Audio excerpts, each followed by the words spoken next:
2 de la tarde, 48 minutos. Es tiempo de darle la bienvenida a nuestra segunda invitada de la tarde, Silvia D'Andrea, reconocida referente de la Unión Cívica Radical, referente política en general, amante de estas ciencias y también quien está a cargo hoy del área de capacitación interna del Consejo Deliberante. Silvia, gracias por acompañarnos. Bueno, bienvenida. Bueno, muchas gracias. Gracias. Bueno, muchos temas que seguramente vamos a ir abordando, temas de actualidad. Decía yo recién, tu amor por la política, por el análisis, ¿no?, de lo que sucede, sí, es algo que te gusta y mucho, que lo disfrutás. Sí, así que bueno, es una buena oportunidad para poder tocar distintos temas. ¿Cómo están trabajando hoy en el Consejo Deliberante, principalmente en lo que es el área de capacitación, que se reactivó bastante este último tiempo? Bueno, yo estoy en el área de capacitación desde el mes de septiembre del año pasado. Fue un ofrecimiento del Consejo a seguir trabajando en un área que da mucho para construir, en el área municipal, en el área del Consejo Deliberante y en cualquier sector donde haya recurso humano se puede acceder a través de la capacitación. Y realmente es un trabajo muy cómodo, estamos trabajando muy cómodos, por supuesto con los inconvenientes que tiene el medio y desde ya con algunas falencias, carencias por ahí más que nada, con respecto a la excelencia que uno quisiera tener y por ahí también con la respuesta que uno quisiera darle a los empleados y a los trabajadores municipales, que por ahí no se puede llegar con todos en el año, ¿no? Venía usted de trabajar en un área muy sensible del municipio, con una salida de la cual se habló mucho, que generó polémica. ¿Cómo ve hoy este sector dentro que funciona dentro del Consejo Deliberante? ¿El área de políticas públicas? Bueno, el área de políticas públicas está bien encaminado. Creo que yo no hubiera hecho las reformas que se hicieron, porque desapareció un área dentro de ese departamento, desapareció una división que es la división técnica, que desde allí se armaban todos los proyectos que luego se ejecutaban en otras áreas del municipio. No era políticas públicas quien lo ejecutara. Nosotros podíamos ayudar si hubiera en su defecto falta de personal o por ahí en las primeras veces que se ponía a rodar la pelota, porque uno lo escribía, lo veía y esto surgía. No eran locuras nuestras, esto surgía de donde deben surgir esos proyectos, que es de las sesiones de los consejos, que era la otra división del departamento, ¿no?, el área de consejos asesores. Entonces, bueno, los consejos debatían, o debaten, no debatían, porque ellos siguen estando, eso sigue funcionando igual, debaten, generan, exigen, y nosotros desde el área técnica decíamos, bueno, se puede armar esto, se puede armar lo otro, no se puede armar nada, hay que buscarlo afuera. Eso era según lo que surgiera. Yo agradezco muchísimo el equipo técnico con el que conté en el área de políticas públicas, porque hicimos muchas locuras, que algunas andan dando vuelta ahora, otros son hijos que andan por ahí esperando nacer, y otros son algunos que en algún momento, permiso. Sí, estamos en vivo, son cosas que pasan, Silvia. Nos pasa a todos, no hay ningún problema. Discúlpeme, y vio que yo la tecnología no es para mí, no es para mí. Esto es así, bueno, no sé quién es, no puedo. Si alguien se lleva esto, se lo agradezco. En este momento. Sí, si alguien me está llamando, por favor que corte. No sé cómo se hace, la verdad que no sé cómo se hace, vamos a ver. Ahí está. Mudito, vamos a dejarlo mudo. Son cosas que pasan. Vamos a dejarlo mudo. No, y realmente un área que fue realmente fabulosa, con un equipo, con varios equipos técnicos fabulosos. Hicimos abordaje territorial, reconocimos cada lugar de la ciudad que era necesario retomar el contacto después de bastante tiempo alejado el área de la realidad por ahí en la calle. Lo logramos, creo que hoy bueno está encaminado en eso también, aunque la falta de esta área técnica hace que falte este contacto también. Pero bueno, se tomó la decisión que debe funcionar de esta manera. Yo no me arrepiento de haber peleado a brazo partido junto a la licenciada Chalup la recuperación del área de políticas públicas en la Agencia de Empleo de la Delegación Nacional. Que hoy, funcionaba antes en Río Negro, en calle Río Negro. Claro, sí, exactamente. Sí. Hoy ya es eje del área de políticas públicas todo lo que se puede lograr desde el área de empleo.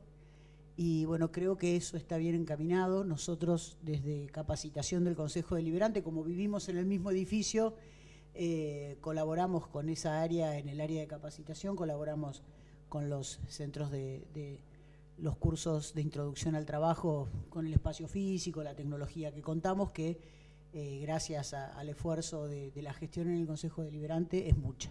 Mencionó usted recién los consejos municipales. Está la polémica también, la negativa de algunos concejales de crear el área de juntas vecinales, o sería el Consejo Municipal de Juntas Vecinales. Correcto. ¿Cuál es su mirada sobre esto? La verdad no tengo el proyecto, no he leído el proyecto actualmente como está, ¿sí? En su momento, dentro del área de políticas públicas, había surgido de los mismos representantes de las juntas vecinales la necesidad de tener un espacio donde juntarse, debatir, porque ellos no sentían que desde el área de juntas vecinales se diera respuesta no a las necesidades básicas del barrio, estoy hablando de otra cosa, estoy hablando de ese espacio en donde ponerse de acuerdo, ¿sí?, entre las juntas vecinales para poder luego generar la cuestión de Estado. Hay que tener en cuenta, ya que vos me hablabas del análisis, ¿sí?, hay que tener en cuenta que siempre estos espacios tienen que haber tres participantes, ¿sí? Uno es el Estado, que no puede dejar de estar presente, los vecinos con sus organizaciones, ¿sí?, y las entidades intermedias, asociaciones, clubes, empresas, si fuera necesario, que puedan ser parte de esa área, ¿no es cierto?, de ese lugar en donde se desarrollan estas actividades. Y un poco creo que nosotros lo que dimos respuesta fue a eso, o sea, porque hay que entender que hay una diferencia muy importante cuando se habla de políticas públicas a cuando se habla de políticas de Estado. Son dos cosas, son dos andaniveles que forman parte de la misma estructura, pero son dos andaniveles diferentes.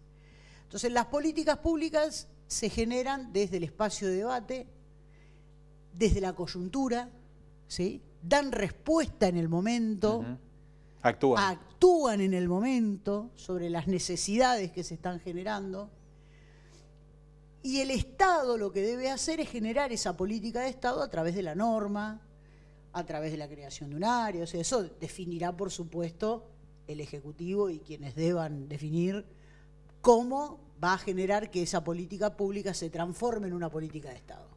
Cuando uno trabaja en políticas públicas, sabe que el día que se sienta a trabajar en políticas públicas, de 20, una puede llegar a ser política de Estado. Uno ya sabe cuando se sienta ahí que este es el resultado. Es un punto de reclamo por ahí de algunos consejos municipales que... Exactamente, y eso como no se tiene en cuenta, o sea, y se cree que cuando uno habla de políticas públicas se cree lo que el Estado debe ser responsable. No, la política pública es la fase previa, ¿sí? Y ahí tienen que estar todos, porque ahí se construye entre todos. O tenemos que estar. Claro, ese es el tema, todos. Ahí se tienen que sentar todos. Tengo que sentar yo desde el área, que por supuesto tengo que estar lo más callada de la boca posible, diríamos, ¿sí?, pero me tengo que sentar yo Estado desde el área, se tiene que sentar el vecino, se tiene que sentar no sé, la gente que está trabajando con discapacidad, los que trabajan con niñez, los que fueran, en los consejos que están, los pueblos originarios, la prensa, sigo insistiendo, el comerciante, el empresario, ¿no? Ahí tienen que estar todos. Y uno sabe que de 20 desarrollos, programas o posibilidades, ¿sí?, que haya de trabajo, de trabajo de campo desde la política pública, una, dos, pueden se llegar a transformar en políticas de Estado, que algún concejal diga, che, esto está bueno, armemos una ordenanza, o un diputado diga, che, bueno, esto a ver por qué no le damos forma, lo debatimos y ya... Porque, a ver, generar una política de Estado es normatizar, justamente, ¿no? Entonces es darle fundamento, es armar una reglamentación, el cómo se va a producir, es toda una cuestión. Que se apruebe y que no sea vetado. Bueno, también hay una fase de la negociación, ¿no?, que es lo que se llama la política arquitectural. Es esta arquitectura de la política, esta construcción que se debe realizar entre los sectores que ya están representados, ¿no?, en alguna cuestión como lo parlamentario, ¿no? Hablando de lo parlamentario, como ex concejal, ¿cómo ve hoy el debate, la discusión que se da dentro de del Consejo, en jornadas que parecen por ahí, que uno entra al recinto y parece una unidad básica, por otros días da otra impresión. ¿Cómo lo ve usted? Demasiado cautos, me parecen, para mi gusto, en la situación por ahí que se está dando la vida cotidiana de los riogalleguenses, ¿no? O sea, me parece que debiera haber una representación más de debate en algunas cuestiones. Y no estoy hablando de decir si está bien o si está mal, si la obra llegó o no llegó, si la hizo tal o la hizo el otro. Parece que acá hay cuestiones de fondo que el Consejo Deliberante está obligado a discutir. Y estoy hablando del Consejo Deliberante, estoy hablando desde lo apasionado que debe ser este tema de poner sobre tablas justamente el pensamiento y la representatividad que esta gente en sus bancas representan a un partido político y sus lineamientos ideológicos, ¿no? ¿Esperaba más este es el tema. En ese sentido? ¿De los concejales? No, creo que están... por ahí esperaba más en el fragor del debate, o sea, no en el contenido. Sí. No en el contenido. Creo que hay gente que estudia mucho, que se prepara mucho. Por lo que yo veo en lo cotidiano, hay buenos cuerpos de asesores en ambos bloques que están constantemente trabajando, lo cual es absolutamente rescatable y creo que es que hay que valorarlo, porque sigo insistiendo en del hacer entre todos, ¿sí? Que esto se debe construir entre todos. Esto de estudiar y de saber y de no hablar en balde es muy importante también. Por ahí me gustaría un poquito más de fragor. Pero bueno, son puntos de vista. Son puntos de vista, totalmente. Un poquito más de fragor me gustaría más. Silvia, pero hablando no tiene nada que ver con el contenido. Hablando de falta de polenta, y me hago cargo de lo que digo, me parece que le falta lo mismo al Ejecutivo en su conjunto. Cuando hablamos del Ejecutivo, no solamente de la figura de Roberto Giuvetich, sino de sus secretarios, de toda la estructura que debería dar respuestas y no se las ven a las respuestas, no se las ve en la calle, no se las ve en aspectos que tienen que ver con lo operativo, con dar respuesta en tiempo y forma a quienes pagamos los impuestos. Claro, bueno, ahí entraríamos en un debate de qué se paga, para qué se acumula y con quién, ¿no? O sea, este creo que sería el gran debate para poder dar respuesta como corresponde a muchas cosas. ¿Y cuánto se paga también? ¿Sí? O sea, esto también formaría parte del debate. Yo creo que hay una cuestión de rediseño del municipio, ¿sí? Que está siendo tratado como una forma de coyuntura y no de fondo, ¿sí? Y no creo que estemos en condiciones de seguir trabajando únicamente sobre la coyuntura. Y eso es lo que por ahí la gente percibe, y lo percibe como algo que no anda, que no va. No, lo que pasa es que hay muchas cosas dentro del municipio que por ahí no se pueden realizar también por cuestiones que son tácticas dentro del municipio. Y yo creo que una de las estrategias que ha fallado en esto, y lo he dicho desde el año 2011, creo, lo vengo diciendo, es la falta de una carta orgánica en la Municipalidad de Río Gallegos. Peleó mucho por eso. Sí, yo sí. Yo sí. Y creo que por ahí no, yo sé que esa no es la solución únicamente, pero sí creo que es piedra angular de la solución a muchos de los problemas que estamos teniendo.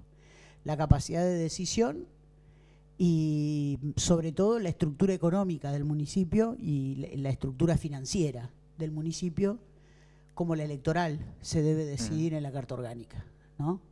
Una carta orgánica, cuanto más voluminosa sea, escribile todo lo que quieras, porque tiene que estar todo ahí, no puede quedar nada. Hoy ni se habla del tema prácticamente. Y hoy ni se habla del tema de la carta orgánica. Se dice vulgarmente cajoneada. Se diluyó, me parece a mí que se diluyó en esto de lo cotidiano, justamente, ¿no? En esto de lo coyuntural. Y perdió la estrategia de fondo que tiene esta cuestión de la carta orgánica y lo que representa. Y aparte, la construcción de ciudadanía es fundamental, la participación, la necesidad de que la gente esté en el Estado, no solamente como una cuestión de pago mis impuestos, dame el servicio, sino que también debe ser un agente colaborador, de lo cotidiano del Estado, ¿no? O sea, si sabemos que la bolsita de basura hay que tirarla de 19 a 21, controlemos entre todos, ¿sí?, que esté la bolsita de basura de las 19 a las 21. Y te olvidaste, bueno, espera hasta mañana o por ahí pasa un camión a las 12. Me parece que eso también, ¿no?, forma parte de la construcción de ciudadanía. Sí, puntualmente en servicios como este, entre otros, al no haber respuesta es casi, diría, contagioso o ver, digo yo, si no tengo respuesta, ¿por qué tengo que hacer yo lo que me debería dar? Y quizás esta mirada es errónea, pero es también real. Sí, sí, vamos a suponerlo desde el mercado, o sea, viéndolo desde la estrategia del mercado sería así. Yo te pago, vos me tenés que sacar la basura. Bueno, ahora yo paro en el medio y digo, ¿cuánto me pagás por la basura? Por lo que sé, es uno de los impuestos más altos que tenemos. ¿Pero cuánto me pagás? O sea, es uno de los impuestos más altos. Si de esto de que estamos acá decimos, este sillón vale 2.500, es lo más caro de todo esto. ¿Sí? ¿Vale 2.500? O sea, empecemos por este lado. Por eso te decía que hay cuestiones de estrategia financiera dentro de la municipalidad que se pueden debatir en el marco de la Carta Orgánica, por ejemplo, ¿sí? Se puede ya tener una expresión política dentro de la Carta Orgánica que te esté marcando, ¿sí?, ciertos caminos, ciertos rumbos que debes tomar, sobre todo en la prestación de servicios. Porque el municipio, uno de los problemas más grandes que tiene es que es un ente del Estado que presta servicios, o sea, es una empresa. ¿Me entendés? O sea, es una entidad pública que genera espacios de empresa. Entonces, ¿desde dónde la armamos? ¿Desde dónde la miramos? ¿Cómo la construimos? Este es el tema. Sí, con exceso de personal, con deficiencia de herramientas, con una problemática realmente importante para lo que es la prestación de un servicio que se está dando de manera regular a mala, ¿se entiende? Yo diría mala, ¿sí? Yo diría mala, que en donde seguramente deben faltar muchísimo en las vituallas y en el abastecimiento de los compañeros que trabajan en esto, pero también hay cosas que se pueden realizar, ¿sí?, en conjunto con el vecino, ¿sí?, que no son únicamente de palas o de carretillas o del traje de agua, ¿sí?, que lo podés hacer con los vecinos en forma colaborativa, con un equipo de la municipalidad, donde puedas trabajar con la gente, donde decir, bueno, a ver, señores, vamos a hacer, este proyecto es mi desagüe limpio, nosotros traemos la gente, les enseñamos cómo lo vamos manteniendo, nosotros hacemos el mantenimiento.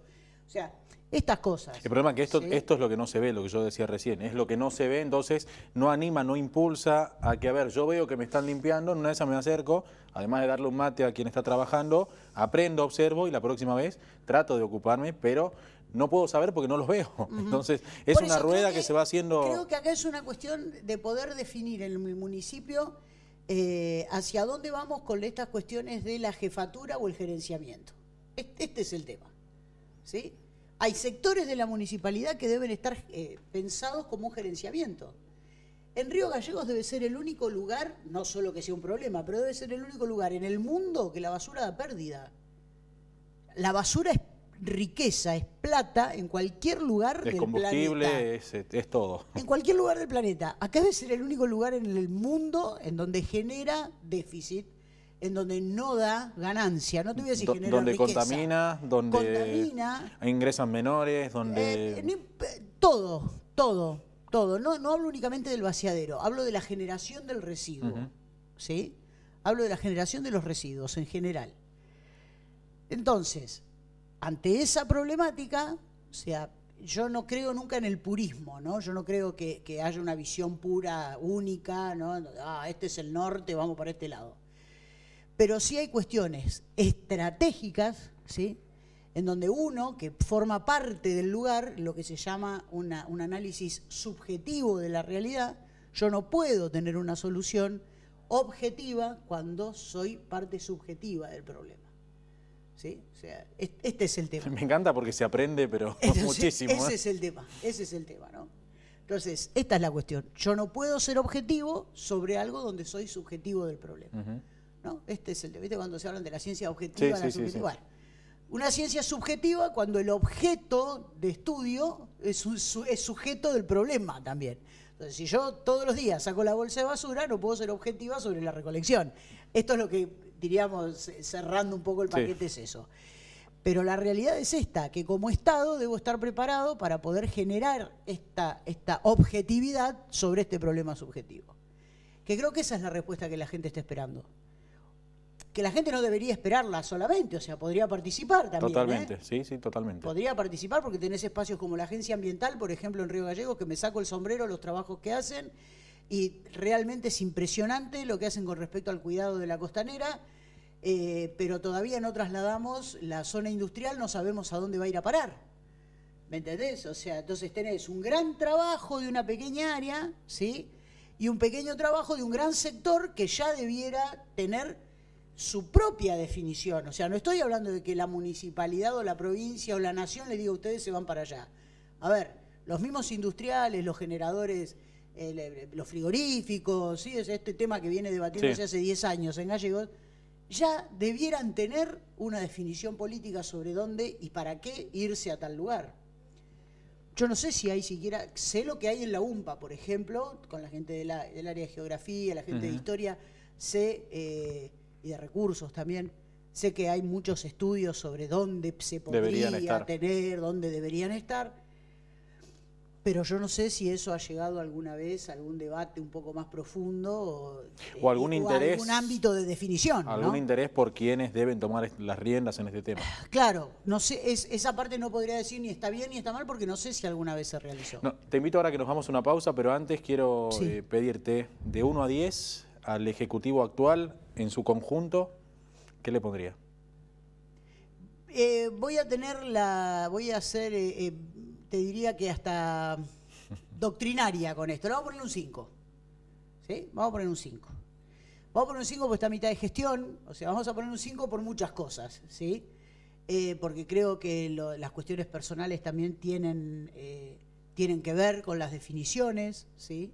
Entonces, sé que hay gente a media máquina, por la cuestión personal también del ingeniero Juvetich, a quien, a pesar de estar por ahí la gente nos ve enfrentados o con cuestiones, es un amigo personal al que no podría desearle más que estuviera bien, ¿sí? Y sobre todo por Río Gallegos, ¿no? Sobre todo por Río Gallegos, que necesita alguien con ímpetu y con fuerza que esté ahí definiendo estas cosas, que son cosas de coyuntura que en algún momento tienen que hacerse definitivas, ¿no? Continuamos en Informados de Sábado en la pantalla de Canal 2 con Silvia D'Andrea para seguir hablando de todo un poco. En este caso, Silvia, consultarte cómo ves hoy la Unión Cívica Radical, partido que tiene internas de la juventud en muy poquitas horas. ¿Cómo está hoy el partido?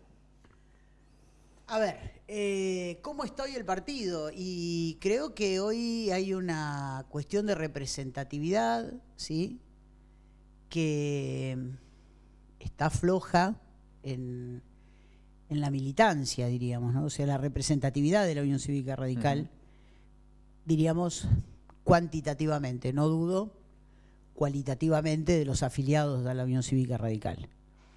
Pero sí creo que hay desmovilización, creo que hay falta de participación, como en muchos partidos políticos, pero con la terrible situación de formar parte hoy de, tanto en Río Gallegos como en la Nación, formar parte de coaliciones donde estamos dentro del gobierno, diríamos, ¿no? Lo cual supuestamente siempre te da un poquito más de bríos como para salir a la calle, ¿no? y tener otro tipo de organización. Yo lamentablemente creo que la Unión Cívica Radical ha perdido hasta la tradición de la interna, diríamos, lo cual ya no hay el fragor, no existe ya en los afiliados el fragor de otros años, de otros tiempos, para ir a una interna. Yo siempre con el diputado Lozano, con quien comencé mis huestes militantes en el año 83, siempre decimos que las heridas de juventud no se cierran nunca, ¿viste? La interna de juventud que tuviste enfrente, miércoles después, se te hace re complicado. Se te hace re complicado después cuando vas creciendo y resulta que ese tipo va a ser el candidato a gobernador o vos sos candidato a tal cosa y sentarte a hablar. Bueno, Eso que se generaba dentro de la Unión Cívica Radical quizá no era sano, ¿sí? No digo que fuera sano eso, pero sí generaba una mística muy importante y generaba la necesidad de participar. Creo que los partidos políticos han llevado a esta cuestión de querer modernizar algunas cuestiones dentro de los partidos y no tuvieron en cuenta que el factor humano y el debate debe ser frente a frente, ¿sí? Yo estoy de acuerdo con los grupos, qué sé yo, de WhatsApp, por ejemplo, ¿no? El grupo UCR, el grupo Mujeres Radicales, el grupo tal cosa, el grupo Juventud. Y viste, por ahí quedamos todos como locos porque vos estás hablando de un tema, se te mete otro con Y por ahí otro, se malinterpreta, no tiene esto del café, del mate en el medio. La voz, la intención, el modo en que lo decís, la cara, la oreja, cómo la pusiste, en el momento que estás hablando con alguien o que estás debatiendo algo, tiene mucho que ver que más que un mail o un mensajito de WhatsApp. Que no digo que no largar un mensaje en un WhatsApp como una cuestión solidaria o como una cuestión de convocatoria de urgencia, me parece fabuloso, pero no creo que la militancia pase por ese lado. La cibermilitancia no la comparto, o sea, esta es mi realidad. Sí creo que hay una necesidad de aumentar la velocidad de la comunicación, sin duda, porque hoy los medios de comunicación ya no son lo que podríamos decir los clásicos, que eran la radio y la televisión y el diario, sino que hay otros medios de comunicación que lamentablemente creo que más que de comunicación son medios de información únicamente, ¿no? Después, bueno, cada uno deberá hacer el análisis. Ahora, justamente como sucede esto, es que creo que debe existir una formación más que importante en la militancia, debe haber mucha información en la militancia y creo que ahí es donde está fallando la Unión Cívica Radical hoy. Creo en Santa Cruz, sobre todo, comparto los dichos de Alfonsín a nivel nacional, o sea, de Ricardo Alfonsín, en donde la Unión Cívica Radical necesita tener otra vez el espacio de debate adentro del comité y decir todo lo que tengamos que decir y expresar todas las cuestiones que tengamos que expresar, porque la sociedad nos necesita presentes, ¿sí? Como era... En su momento fue mi sublema, ¿no? Hacemos falta. Y yo estoy convencida que hacemos falta, que la Unión Cívica Radical hace falta. Se dice que se alquiló, que se rifó el partido, se habla hoy en lo que es la coalición con el PRO en este caso. ¿Coincide? Yo no coincido, por ejemplo, cuando algunos dirigentes de la Unión Cívica Radical dicen que Cambiemos es la Unión Cívica Radical y la Unión Cívica Radical es Cambiemos. Yo, la verdad... no coincido absolutamente en nada. Coincido, con de esto. Hecho creo que hay amplia diferencia de... No, o sea, es una cosa... Si hablamos del alfonsinismo, si se quiere... Sobre todo eso, ¿no? Sobre todo eso. Y creo que hoy hay una fuerte presencia de alfonsinistas dentro del partido que no vamos a permitir que suceda esta rifa, justamente, ¿no? Será a través de la interna, será a través del debate, será a través de un lineamiento interno. Yo sigo insistiendo, al igual que Ricardo Alfonsín, estoy de acuerdo, no nos vamos a ir porque la Unión Cívica Radical es nuestro partido y daremos el debate adentro en los momentos más arduos de la existencia del partido y de la nación, ¿no? ¿Tiene Esto, líderes hoy la Unión Cívica Radical en Santa Cruz y en el país, aparte de Ricardo? Sí, veo hay gente que ejerce así. el liderazgo, no sé si son líderes, ¿sí? Hay gente que ejerce el liderazgo. El liderazgo es algo que se ejerce y se ocupa en el lugar que es necesario, o sea, ¿no? El secreto del liderazgo es, hay una necesidad, doy respuesta a esa necesidad y me transformo en referencia ascendente. Yo quiero ser como ese tipo, ¿me entendés? Eso es el nacimiento de un liderazgo. Ahora, no sé si hay líderes, sino quienes ejercen un liderazgo en la Unión Cívica Radical. Entonces quedaba un huequito y acá me metí y soy un poquito más inteligente o más, un poquito más, no sé, dicharachero que el otro y tengo un poquito más de uso del lenguaje y bueno, y acá vamos construyendo algo Y la gente necesita tener referentes, entonces ante la necesidad de referentes no es raro que surja este tipo de liderazgo. Te invito a continuación a ver 10 personas o personajes políticos, de los cuales vamos a ir opinando. Vamos a ver el primero, por favor, gracias al equipo de trabajo. Lo mencionábamos recién, su mirada, su pensamiento, su análisis sobre la figura del intendente. Yo creo que el ingeniero Jubetich es una persona muy capaz, que está pasando por momentos personales muy complicados y que creo que por ahí no está teniendo la capacidad de respuesta que la gente está esperando, pero sí creo que responde a los principios que su entorno también está marcando, ¿no? El siguiente, por favor, vamos a ver al actual presidente de la Nación. Es el límite. Macri es el límite para mí. Es el límite. Contundente. Es el límite. Sí, sí. Lo dijo Alfonsín. O sea, Raúl Ricardo, ¿no? Sí, lo dijo Alfonsín. Macri es el límite. O sea, es la patria contratista. No. O sea, debería haber no sido... no puedo tener marco referencial con respecto a Macri, porque a pesar de por ahí... si me siento a analizar en el frío, en el hielo de la norma, por ejemplo, sobre algunos proyectos que hoy están en boga, hasta puedo decir que son correctos, son políticamente correctos algunos, ¿sí? Desde la definición legal, jurídica. Ahora ¿sí? hay que ver a favor de quién. Exactamente, exactamente. Entonces, yo sigo insistiendo, o sea, para mí es el límite. Siguiente, por favor, vamos a ver a la expresidente de la Nación. Como mujer, como... Bueno, yo podría plantear que no me representa como una cuestión política. No creo que únicamente el género pueda dar legitimidad a esta cuestión de las representaciones. Y por ahí lo que no comparto también, o sea, hay muchas cosas que si las leo digo, bueno, esto no estuvo tan mal, o esto no hubiera estado tan mal si se hubiera hecho de otra forma, pero realmente no puedo compartir, no podría compartir ningún espacio ideológico, ¿no? que formara nada más que por una cuestión de género, que es lo que vos me estás planteando, ¿no? Como una cuestión de género.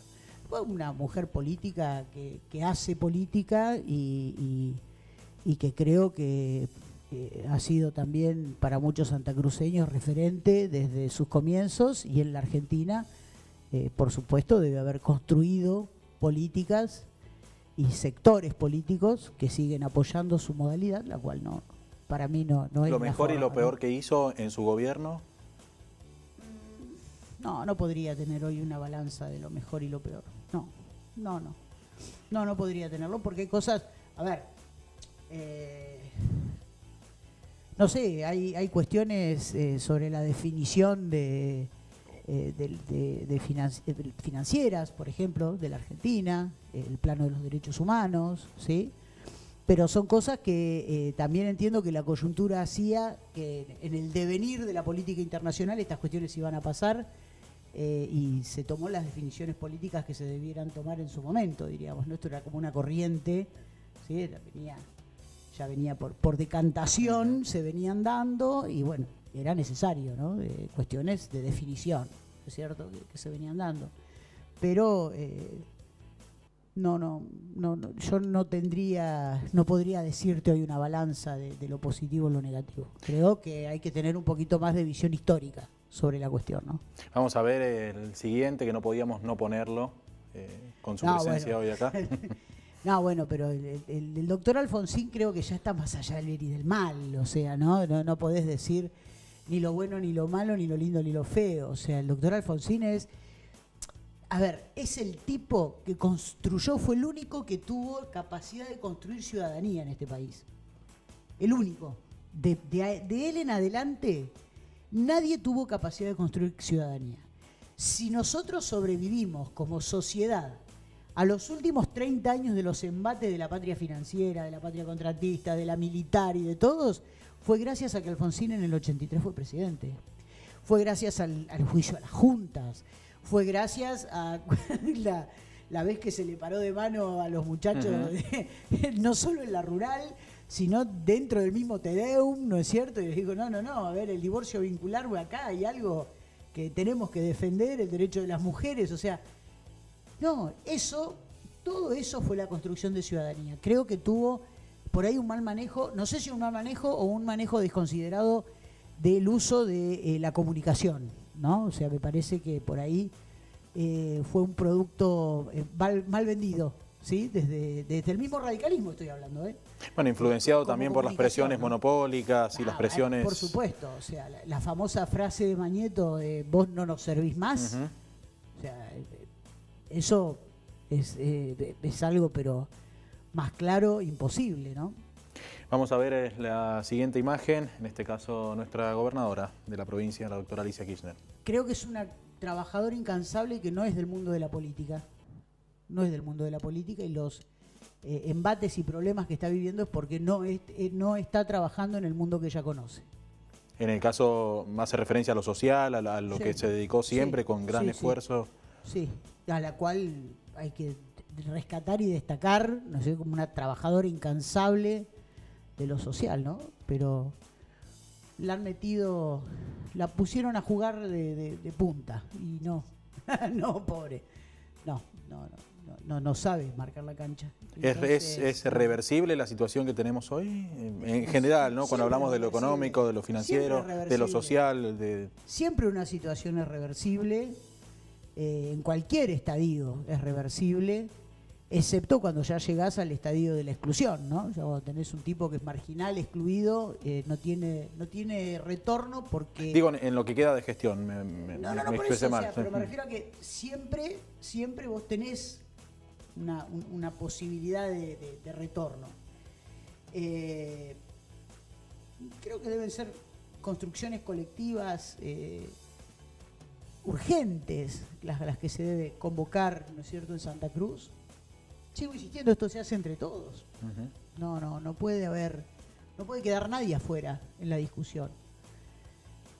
Pero siempre y cuando la militancia y los dirigentes que se sienten a negociar sepan cuál es el límite, ¿no? O sea, este es el tema.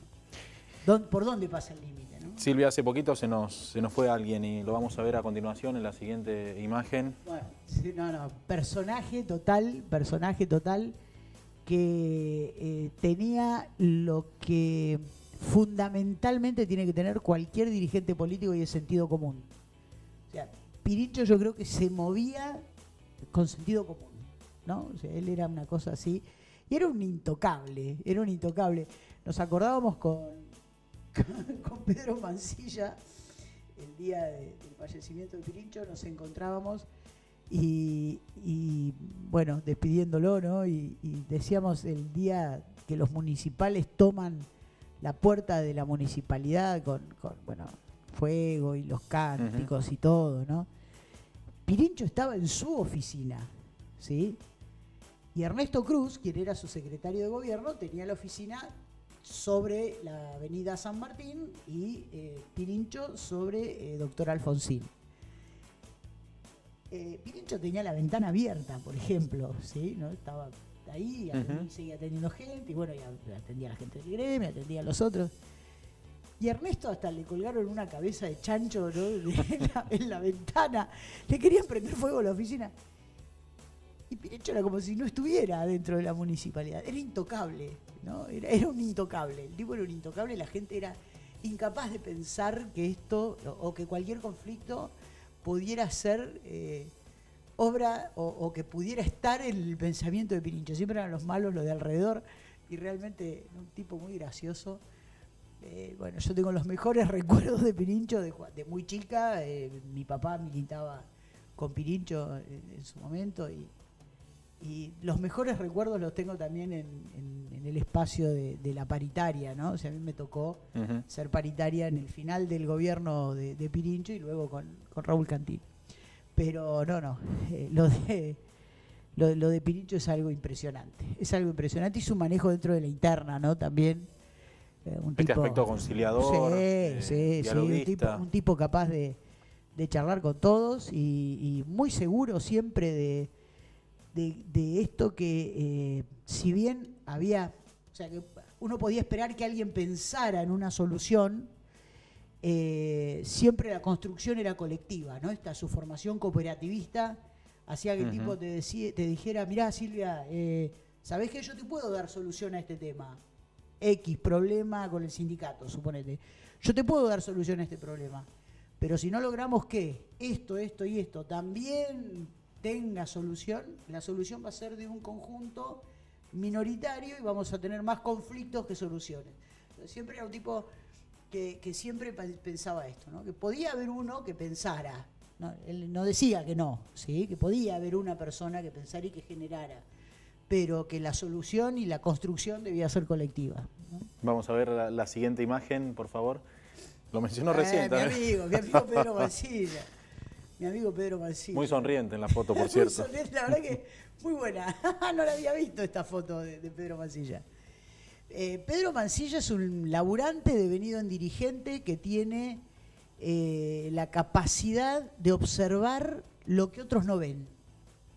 Eso es lo que tiene Pedro Mancilla, esa es la capacidad de Pedro. Es un buen oidor, ¿sí? Es un tipo que acepta charlar. No sé después qué hará con lo que uno le plantea, ¿no es cierto? No sé si se va a dormir y no piensa en más nada o si se queda un rato pensando, eso desconozco. Pero no, es un gran oidor, es un gran oidor.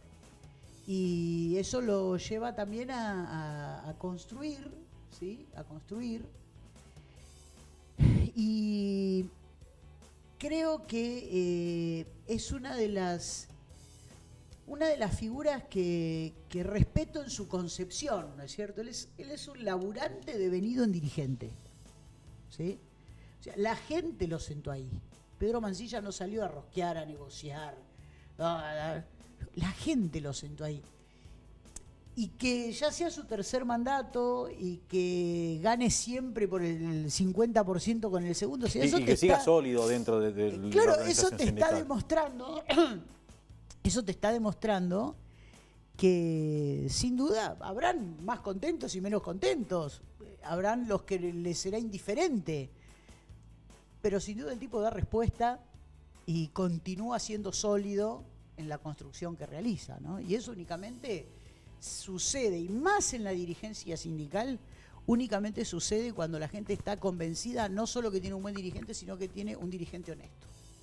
Y creo que ahí es donde damos en el clavo. Más cuando en algún momento se habló de valijas, de plata, de negociaciones. Sí, sí, exactamente. Y en el lugar que ocupa, con la responsabilidad que tiene. Sí, señor. Y con lo que representa el SOEM. ¿No? Como sindicato. Hoy vos podrás tener sindicatos de 50.000 afiliados en Santa Cruz, no sé si existe alguno, pero podrás tener sindicatos pero de la hostia. Pero el SOEM, Mancilla toca pito y la gente se organiza,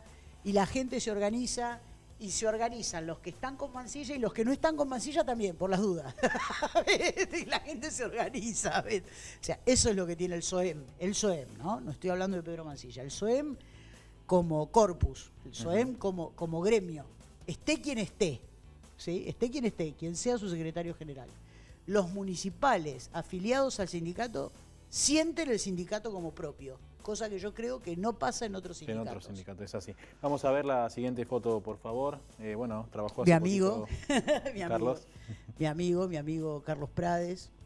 Un tipo con el que he tenido muchas y muy fructíferas charlas, ¿sí? Un estudioso, debo reconocerlo, un tipo, un gran lector, un estudioso, y que sobre todo tiene dos conceptos que a mí me interesan mucho desde lo político, que es el sentido de la solidaridad, la ética de la solidaridad, ¿sí? Y sobre todas las cosas, me parece que es una persona capaz de pensar el aquí y ahora, ¿no? O sea, esto tiene esa capacidad del ver, ¿no es cierto? Y pensar la solución a largo plazo, pero en el aquí y ahora. Me gusta mucho, tuve muchas y muy lindas charlas en su momento por los proyectos sobre medio ambiente, ¿sí? El doctor Prades, él fue conocido como el senador helio, ¿sí? El senador eólico, le decían, fue el tipo que más veces usó el salón azul del Senado para hacer charlas y formación sobre energía eólica, la producción de hidrógeno, ¿no es cierto?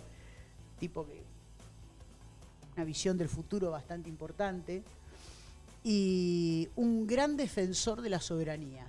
Un gran defensor de la soberanía, él está convencido que la generación de energía y el cuidado del medio ambiente es una forma de gestionar y de generar soberanía, ¿no? ¿Lo ves jugando dentro de poco, ahora en las próximas elecciones? Creo que tiene carretel para rato. ¿Sí?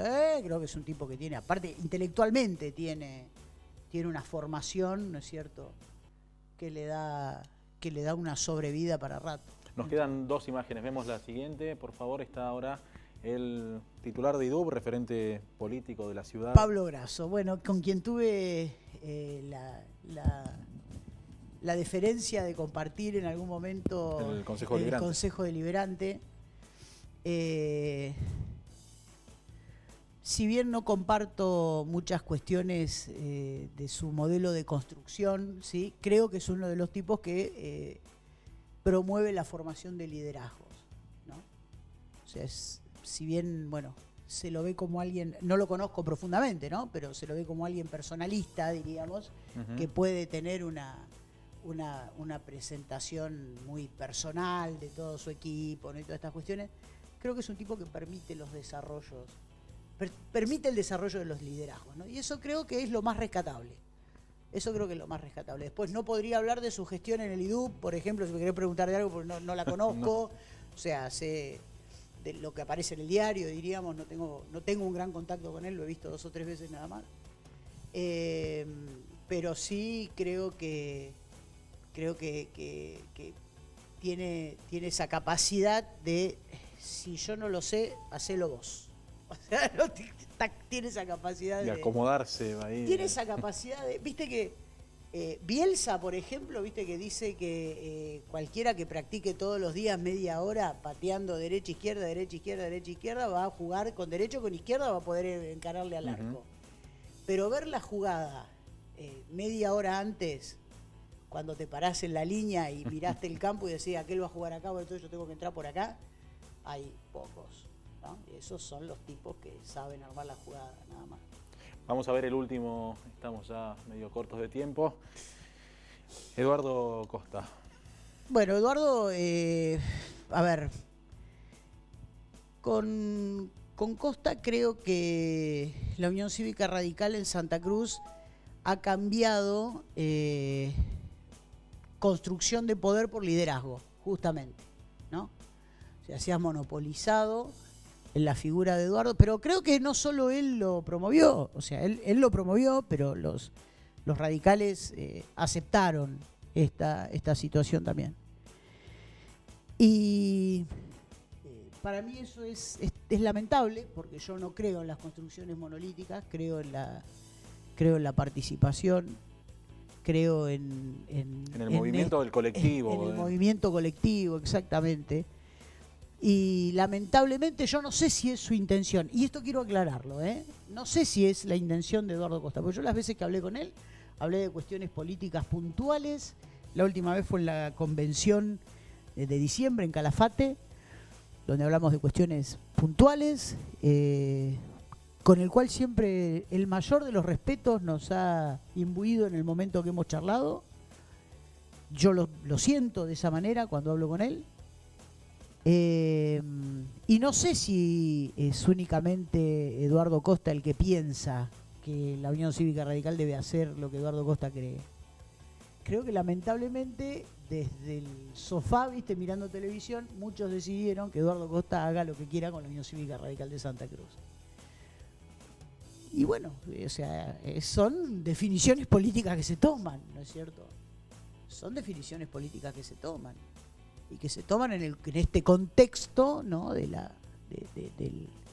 del estar compartiendo la casa en Cambiemos, ¿no? En estas cuestiones de definición que sí, muy yo creo que hoy por lo nacional, sin ningún tipo de duda. Sin duda.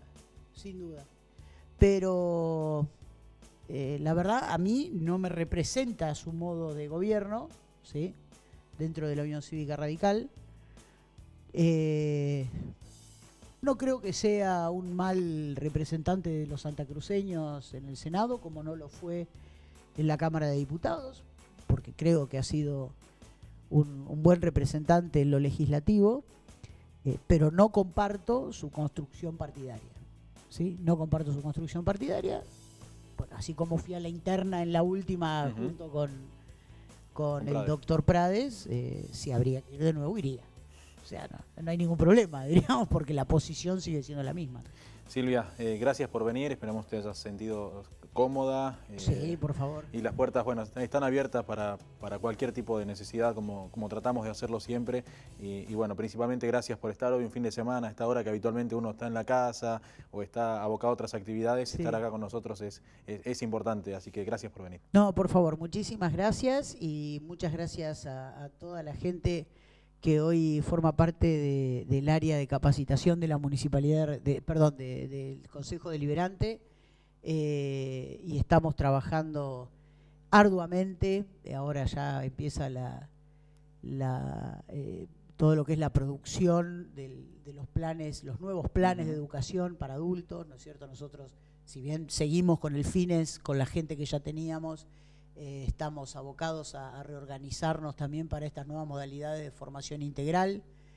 Y realmente quiero agradecerle a todo el equipo que hoy me acompaña, a las chicas y los chicos que están conmigo en recursos ahí trabajando, porque realmente le ponen el pecho a todo. Le doy muchísimas gracias también al concejal Leguizamón, que confió en mí para tener este trabajo. Y bueno, vamos a continuar a ver cómo el 2018 nos permite recibir esto que queremos tener de formación, no solamente para los empleados del Consejo Deliberante y la municipalidad, sino también para la sociedad toda.